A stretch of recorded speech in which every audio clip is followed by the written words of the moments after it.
고난의 불 속에 들어갔다 나온 횟수가 그의 인생의 가치를 결정하는 것 같습니다. 가치 있는 인생들은 대개 고난이라는 포장을 가지고 있습니다. 진주도 역시 한 조개의 고통의 산물인 것입니다. 생명이 또 다른 생명을 낳는 것은 고통을 통과했기 때문에 그렇습니다. 예수님이 요한복음 14장 6절에서 내가 곧 길이요 진리요 생명이니 나로 말미암지 않고는 아버지께로 올 자가 없다. 예수님 스스로가 왜 생명이라고 말씀하십니까? 바로 예수님이 십자가와 죽음을 통과하셨기 때문에 그렇습니다. 사랑하는 성도 여러분, 우리가 바리새인들처럼 신앙의 낡은 옷을 입고 낡은 가면을 쓰고 생명력이 전혀 없는 종교 생활을 하며 살지는 않았습니까? 교회의 관습과 책면에 얽매이고 주변의 시선에 이끌리고 권위가 아닌 권위주의에 얽매여 꼼짝달싹 못하며 점점 죽어가지는 않았습니까? 점점 우리의 영이 죽어가면서 어찌할 수 없는 중풍병자처럼 되어버리지는 않았습니까? 왜 그럴까요? 왜 우리의 신앙에 생명이 없을까요? 그것은 바로 십자가의 고난에 동참하기를 꺼리기 때문에 그렇습니다. 좀 더 편안하고 좀 더 안락함을 추구하기에 우리의 삶에, 우리의 신앙에 생명이 또 다른 생명을 낳지 못하는 것입니다. 한 주간 원흥지구에서 교회 공간을 마련하는 일을 하고 있습니다. 어떻게 하든지 아껴보려고 애를 쓰는데 그렇게 많이 아껴지지는 않는 것 같아요.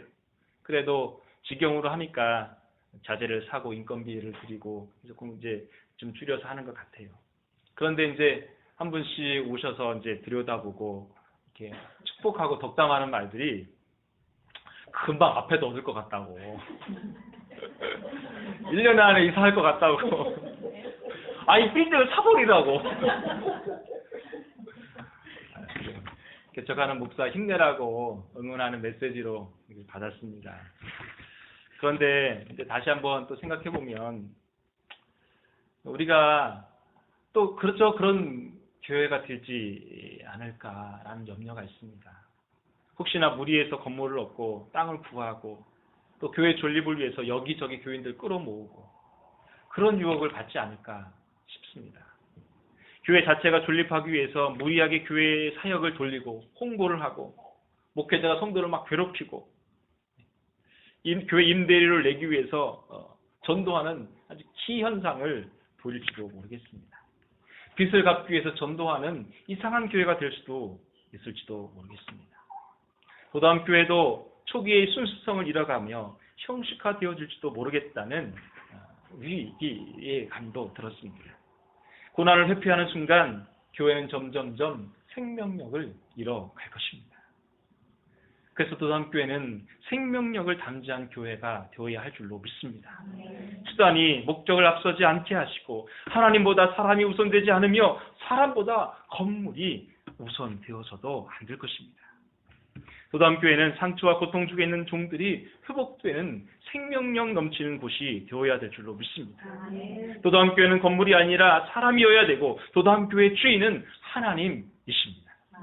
도담교회의 생명이 또 다른 생명을 낳는 생명을 창출하는 공간이 되어야 될 줄로 믿습니다. 생명을 살리고 생명을 나누는 교회, 낡은 옷에 만족하는 것이 아니라 생배 조각이 되어 작은 조각들이 뭉치고 붙어서 그리스도의 옷을 만들어가는 거룩한 공동체가 되기를 주님의 이름으로 축원합니다. 세 번째, 예수님이 추구하신 새로움은 바로 겸손함에서 비롯되어진다고 할 수 있습니다. 22절 말씀을 같이 읽어보면 좋겠습니다. 시작. 새 포도주는 낡은 부대에 넣는 자가 없나니 만일 그렇게 하면 새 포도주가 부대를 터뜨려 포도주와 부대를 버리게 됩니다. 오직 새 포도주는 새 부대에 넣느니라 하십니다. 아멘. 여기에서요 중요한 단어가 하나인데 터뜨려입니다. 터뜨려. 나중에 설명을 하겠습니다. 고대에 특히 유목 생활하는 팔레스티인들은요 물이나 포도주를 염소의 그 가죽 부대에 넣어서 갖고 다녔다고 해요. 근데 이제 포도주를 이제 급하게 만들다 보면 이런 포도주는 아시지만 이게 발효가 되잖아요. 근데 포도주를 염소 가죽 부대에 넣으면 안에서 막 발효가 됩니다. 그러니까 대부분의 지혜로운 사람은요 옛날 쓰던 가죽 부대에다 포도주를 담지 않고 새 포도주는 새 부대에 담는다고. 왜냐면 그 안에서 발효가 되니까 옛날 가죽 부대는요, 이게 발효가 되면서 확장돼가지고 이게 터져버린다. 그런 얘기예요. 그러니까 새 포도주의 특징은 무엇입니까? 새 부대와 옛 부대의 차이는 뭐냐면 유연성이 있느냐 없느냐, 플렉시블하냐 아니냐, 이 차이인 거예요. 그러니까 옛 가죽 부대는 딱딱하겠죠. 그러니까 포도주가 발효가 돼서 막 부피가 커지니까 이게 유연성이 없으니까 터져버리는 거예요. 근데 새 가죽 부대는 그것을 담아낼 수 있도록 유연한 것이죠. 생긴 가스가 있어도 그것을 담아낼 수 있는 유연성이 있는 것이죠. 이것이 새 가죽 부대와 옛 가죽 부대의 차이점입니다. 핵심이 무엇입니까? 유연성이 있느냐 없느냐의 차이입니다. 다시 말해서 유대 전통으로는, 그 종교 체제로는 예수님의 하나님 나라 운동을 수용할 수 없다는 거예요. 그래서 예수님께서는 이 회당 중심 유대 율법주의로는 하나님 나라를 수용할 수 없기에 새로운 부대인 교회 공동체를 꿈꾸고 교회 공동체를 세워가신 것이죠. 그래서 예수님께서는 새로운 체제인 교회를 꿈꾸시면서 12제자를 집중적으로 양육하시고 그들에게 하나님의 나라를 가르치신 것입니다. 혈통적 이스라엘이 아니라 영적 이스라엘, 한 세 사람을 창조하심이 바로 교회로부터 시작되었다는 것입니다. 유연성 있는 공동체, 그것이 바로 새로운 공동체입니다. 세계 최고의 부자인 빌 게이츠가 어느 기자로부터 이런 질문을 받았다고 해요. 당신은 어떻게 이렇게 탁월한 두뇌로 세계적인 부자가 될 수 있었냐? 그랬더니 빌 게이츠가 이렇게 말했다고 해요. 나는 유별나게 머리가 똑똑하지 않습니다. 특별한 지혜가 많은 것도 아니고, 그러나 다만 저는 변화하고자 하는 마음을 생각으로 옮기고 생각을 행동으로 옮기는데 노력했을 뿐입니다. 변화하고자 하는 마음, 그것을 행동으로 옮기고밖에 없다라고. 여러분, 변화가 무엇입니까? 새로움인 것이죠. 그런데 이 새로움은 어디서 시작됩니까? 유연성에서 나오는 것입니다. 그 유연성은 성경으로 보면 그것이 바로 겸손함이라고 말합니다. 다시 말해서 넉넉한 사람, 부드러운 사람, 소프트한 사람이 새로움을 창출할 수 있는 것입니다. 여러분, 내가 낡은 가죽 부대인지 새 가죽 부대인지 어떻게 알 수 있냐면, 사람이 좀 딱딱하면 낡은 부대예요. 사람이 좀 플렉시블하고 소프트한 사람은 새 가죽 부대인 것입니다. 그래서 예수님 뭐라고 말합니까? 새 술은 새 부대로 필요하다는 거예요. 그러니까 하나님 나라 운동은 이렇게 플렉시블하고 유연성 있고 겸손하고 부드러운 사람이 하나님 나라를 담지할 수 있는 것입니다. 지난주에 제가 교회 의자 좀 골라달라고 밴드에다 사진을 올려놨어요. 제 예상대로 다양한 의견들이 나왔습니다. 녹색, 하늘색, 황토색, 자주색, 철제, 목재, 레자, 패브릭, 다양하게 자기 의사를 표현하는 분들, 대세를 따르겠다고 하는 분들, 표현하지 않으면서 자기 생각을 갖고 있는 분들, 다양한 분들이 계셨어요. 근데 제가요, 일부러 그렇게 했어요. 일부러.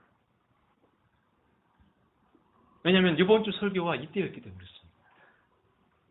아니, 앞으로 도담교회 모든 의사결정은 이런 방식으로 할 겁니다. 서로가 서로를 수용하는 방식. 서로의 의견과 의사를 자유롭게 나누고 토론하며 소통하는 방식. 다양한 생각과 다양한 의견이 표현되어질 때 정말 새로움이 거기서 나온 겁니다. 여러분, 새로움은요, 이 부드러운 곳에서 나오는 거예요. 자꾸 서로 얘기하고 이게 어떠냐고 저게 어떠냐고 이렇게 서로 의사를 교환하면서 그게 좋겠다고 하면서 새로운 아이디어가 나오는 것입니다. 그래서 그 새로움은 창조를 하는 것이죠. 서로에 대한 혹은 자신에 대한 유연성, 그 가난한 마음, 그 겸손한 마음에서 새로움이 나오는 것입니다. 빌립보서 2장 3절부터 5절에 이런 말씀이 있죠. 아무 일에든지 다툼이나 허용으로 하지 말고 오직 겸손한 마음으로 각각 자기보다 남을 낮게 여기고 각각 자기의 일을 돌볼 뿐더러 또한 각각 다른 사람 일을 돌아보아 나의 기쁨이 충만하게 하라. 너희 마음에 이 마음을 품거나 곧 그리스도 예수의 마음이니 그는 근본 하나님의 본체이시나 하나님과 동등됨을 취할 것을 여기지 아니하시고 오히려 자기를 비워 종의 형체를 가지사 사람과 같이 되었다. 여러분, 유연성은요 겸손함에서 나오는 거예요. 유연성, 그것은 겸손함이라는 말과 같은 말입니다. 사랑하는 성도 여러분, 교회에서나 가정에서나 직장에서나 딱딱한 사람은요, 살아남기 힘듭니다. 여러분, 딱딱한 사람 옆에 가면 숨이 턱턱 막힙니다. 같이 하고 싶지 않아요. 여러분, 부드러운 사람, 좀 허점이 있는 사람, 열려있는 사람, 그런 사람하고 함께 있고 싶은 거예요. 여러분, 딱딱하면 부러집니다. 부드러움은 새로움을 창출할 수 있습니다.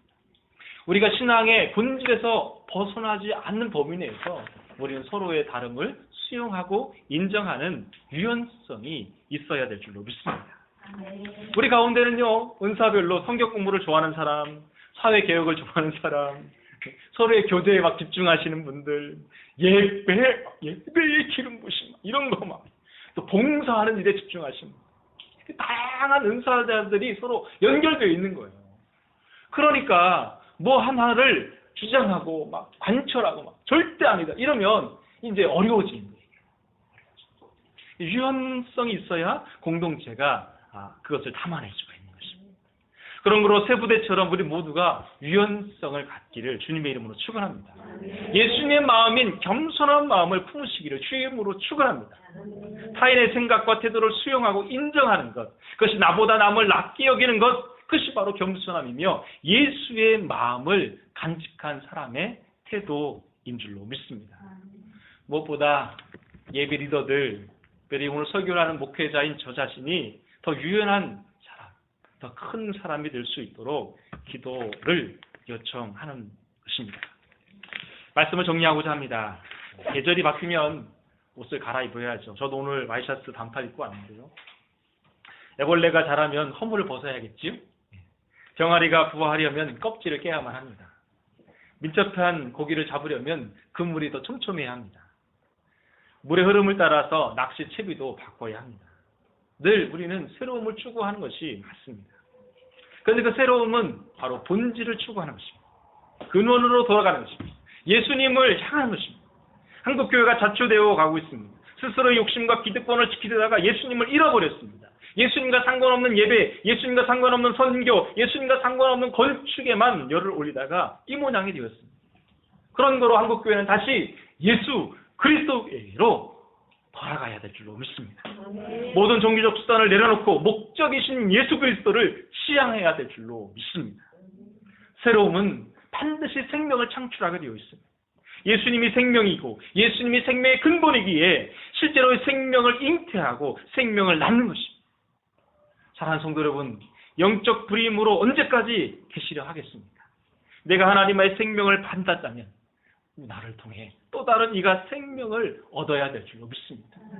그것은 바로 생명을 담지한 자가 고난을 당당히 이겨낼 때 그곳에서 생명이 잉태되는 줄로 믿습니다. 새로움은 겸손합니다. 자기가 잘났다고 떠들어가는 이 시대 가운데 정말 겸손한 사람 만나면요, 정말 새롭다, 그런 느낌을 받아요. 정말 유연한 사람 만나면 정말 참신하다, 이런 생각을 받습니다. 겸손한 사람이 새로운 기술을 만들어내고 새로운 지혜를 습득할 수 있습니다. 사랑하는 성도 여러분, 이번 한 주간도 새로운 부모, 새로운 배우자, 새로운 권사님, 새로운 목사, 새로운 성도, 새로운 교회가 되어지기를 주님의 이름으로 축원합니다. 정말 다음 주에는 우리 도담 교회가 새로운 예배 처소에서 예배를 드리게 될 텐데, 예배 처소만 새로워지는 것이 아니라 우리의 마음도, 우리의 신앙도, 교회도 날마다 새로워지기를